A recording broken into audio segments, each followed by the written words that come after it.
Cassandra menyeret Mr. Paradox ke Time Variance Authority. Ia memerintahkan Mr. Paradox untuk mengaktifkan Time Reaper. Kemudian ia berjalan menuju Time Reaper. Ia mulai melakukan proses penyuntikan energi terakhir. Selama tidak ada yang menghentikannya saat itu, Cassandra akan menjadi penguasa baru multiverse. Sementara itu, Deadpool dan Wolverine bersiap untuk menghadang Cassandra, tetapi mereka dihentikan oleh sekelompok Deadpool. Mereka semua adalah Deadpool dari berbagai alam semesta yang dipanggil Cassandra untuk menghentikan mereka. Bahkan ada Baby Deadpool. Deadpool mencoba meyakinkan mereka untuk bergabung dengannya dan melawan Cassandra. Lady Deadpool langsung mengambil senjata dan mulai menyerang mereka. Melihat hal itu, Deadpool segera menarik Tom ke depannya sebagai perisai manusia. Ia bahkan khawatir Tom tidak akan selamat. Butuh waktu lama baginya untuk menarik Tom kembali. Deadpool yang penuh akal itu takut Tom mungkin memiliki kemampuan penyembuhan seperti dirinya. Jadi ia memberitahunya bahwa ada kotak P3K di dalam truk donat. Kemudian ia menarik Tom dan kembali bergerak. Semua serangan yang datang sepanjang perjalanan berhasil ditahan oleh Tom. Namun tiba-tiba Deadpool berhenti di tengah jalan. Why are we stopping? I'm just catching my breath. What, are your legs on vacation? You're dead weight. Just because I'm paralyzed. We all have problems. Listen to me.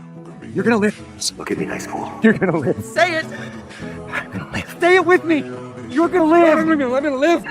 Say it loud. Kasihan Tom. Baru setelah itu Deadpool menyeretnya ke arah truk donat. Dia bahkan berpura-pura melakukan CPR pada Tom. Kemudian dengan sombong, dia mengambil Desert Eagle milik Tom yang berlapis emas. Berikutnya terjadi pertempuran habis-habisan Deadpool antara hidup dan mati. Begitu mereka berdua mengambil posisi bertarung, pertempuran pun segera dimulai. Pasukan Deadpool di sisi lain juga bergegas menyerang mereka. Wolverine bagaikan dewa perang. Satu demi satu musuh tumbang. Dua demi dua musuh dihantam. Dalam sekejap seluruh jalan dipenuhi saus tomat. Setelah bertarung entah berapa lama, mereka akhirnya berhasil mengalahkan seluruh pasukan Deadpool. Kemudian mereka menghancurkan sebuah jendela dan melarikan diri. Pertempuran akhirnya berakhir. Namun, tepat ketika mereka bersiap untuk menghentikan Cassandra, para Deadpool yang telah mati tiba-tiba hidup kembali. Kemudian terdengar suara dari kejauhan. Ternyata itu adalah teman baik mereka, Peter Pool. Para Deadpool langsung mengerumuninya dengan penuh kegembiraan. Wolverine dan Deadpool memanfaatkan kekacauan itu untuk pergi dan menghentikan Cassandra. Sementara itu, Cassandra juga sudah mendekati akhir prosesnya. Mr. Paradox memberitahu mereka bahwa jika ingin menghentikannya, mereka harus menghubungkan kedua pilar energi tersebut. Hanya dengan begitu mereka bisa menghentikan Time Reaper. Cassandra juga akan hancur akibat energi balik tersebut. Namun, siapapun yang menyentuh pilar energi itu juga akan mati. Waktu mereka semakin menipis, mereka hanya bisa bergegas menuju pilar energi terlebih dahulu. Wolverine berkata bahwa dia sudah tidak punya apa-apa lagi untuk dipertaruhkan. Sementara Deadpool masih memiliki orang-orang yang harus diselamatkan. Jadi Wolverine tanpa ragu berjalan menuju ruangan pilar energi. Namun tepat saat dia hendak menutup pintu, Deadpool tiba-tiba mendorong Wolverine keluar. Kemudian dia mengunci pintunya. Ternyata semua orang telah salah memahami dirinya. Deadpool sama sekali tidak takut mati. Dia hanya merasa bahwa belum waktunya untuk mati. Namun kemudian dia menyadari bahwa sekeras apapun dia berusaha, dia tidak bisa mencapai kabel di sisi lainnya. Tepat ketika Cassandra hampir berhasil, Wolverine tiba-tiba meraih Deadpool dan berhasil mencapai kabel tersebut. Dalam sekejap, pakaian Wolverine hancur akibat ledakan energi. Saat sistem energi itu dihancurkan, Cassandra juga terkena dampak energi balik. Setelah itu, atasan Mr. Paradox datang mencarinya. Bosnya curiga bahwa semua ini adalah bagian dari rencana Mr. Paradox, tetapi dia menyalahkan semuanya pada Cassandra. Saat dia terus mencari alasan, Wolverine dan Deadpool muncul kembali berkat kemampuan penyembuhan mereka. Mereka langsung membongkar kebohongan Paradox. Pada akhirnya, TVA membawanya pergi, dan dengan begitu mereka berhasil menyelamatkan alam semesta Deadpool.